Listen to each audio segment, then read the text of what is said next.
motivation. So that motivation is why I do this first exercise to start off with.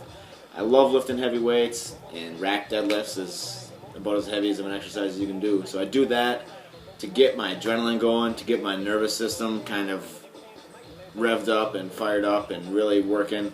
So I start off my back and by workout with rack deadlifts, and then I move on to some barbell curls. Cheat the weight up, fight it down slow. You cause a lot of muscle damage on that negative as you come down.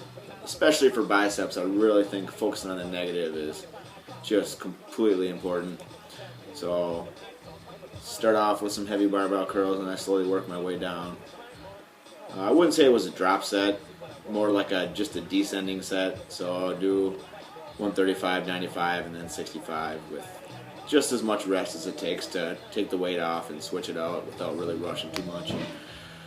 So I do the rack deadlifts to get everything going, do some bicep curls because that's what I'm trying to improve most is my arms, and then I move on to some back width, some behind neck pull-ups, trying to bring my elbows behind my body. Here's another neutral grip, palms facing in, pull down. This is the one that I feel my back working on more than almost any grip.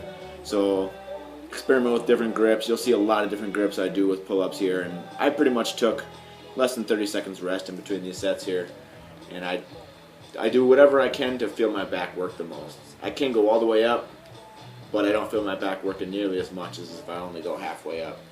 So when it comes to pull-ups, it doesn't matter how high you get. It doesn't matter. Nothing matters other than how much you feel your back work, and you want to squeeze your back as hard as you can every rep.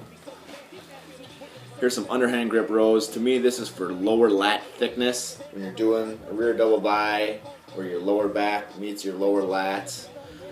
So underhand grip row. Phil Heath gives credit to his lower lat development for this exercise, and he really turned the way his back looked around in 1 year's time. And I definitely like to give them a try. They work for me. Here's some incline dumbbell curls, keeping the elbows back. And there's a few little techniques on this one.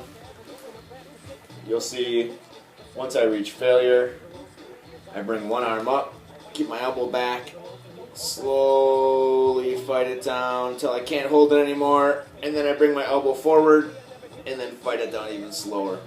So there I am with the elbow back, and then it goes and brings it forward. So definitely a technique I stole from Kai Green. He's got some of the freakiest biceps on the planet. So, I take notes from people who have good body parts. Definitely a staple to Arnold's routine, Kai Green's routine. You look at the guys with the best biceps in the history of mankind, all of them have this exercise in their routine. So if you're not doing incline dumbbell curls and you're trying to build biceps, you're not even trying. Here's some what we call a spider curl, so just lying face down on the bench. I normally like to scoot it right up against something so it doesn't slide. So I do as many as I can with my palms facing up. Once I can't do any more of those, I go and do a hammer curl. So it's just easier. It's a way to push past failure. It's a technique I've really been using and seeing good results with. You can definitely get a very intense burning sensation. Here's some concentration curls. I slowed the speed down just a little bit.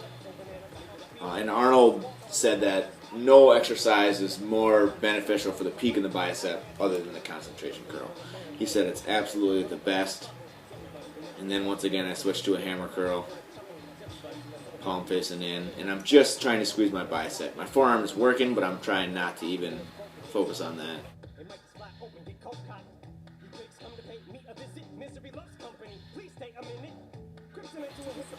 And I'm trying to keep a straight line from my elbow to my shoulder, curling the weight up.